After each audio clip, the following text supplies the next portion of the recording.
And good evening. We are live from Taiwan, the first time CBS News has ever anchored from here.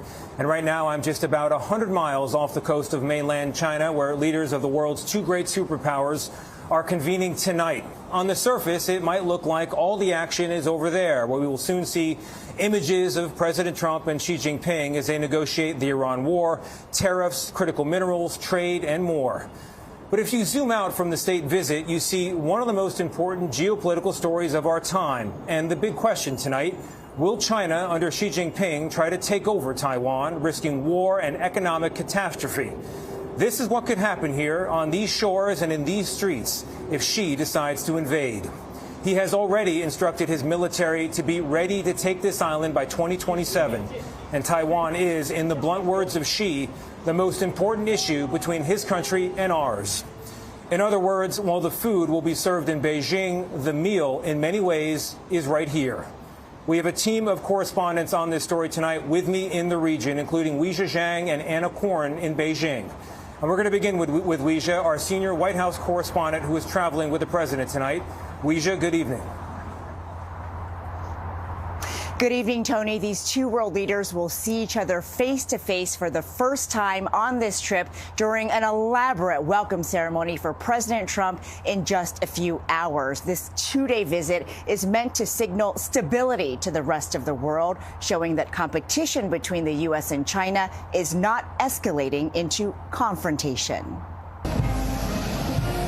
President Trump was given a red carpet welcome in Beijing, flanked by a military honor guard and 300 Chinese youth dressed in white and blue to match Air Force One's colors. The highly anticipated meeting with President Xi Jinping comes as Trump faces intense economic pressure at home caused by the lingering, costly conflict with Iran. It's going to be a very exciting trip. A lot of good things are going to happen.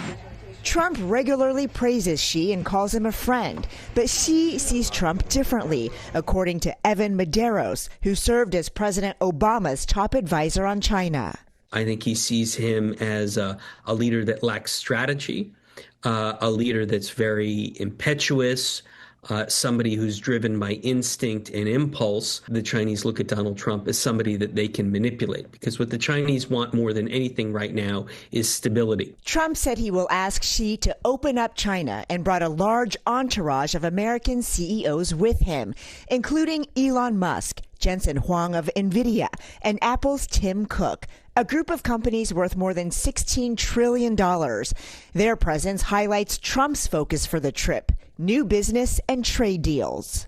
But the war in Iran will hover over this visit. And while Trump has said he does not need China's assistance, I don't think we need any help with Iran. Beijing is the biggest buyer of Iran's oil. And with boatloads trapped behind the U.S. blockade, it's in their interest to get the Strait of Hormuz reopened. It provides China with an opportunity to frame itself as a source of prosperity and stability, in contrast to the United States, which is starting wars and disrupting the global economies.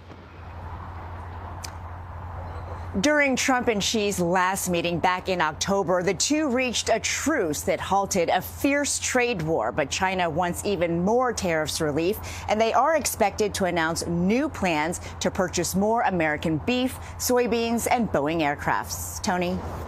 Weijia, thank you very much.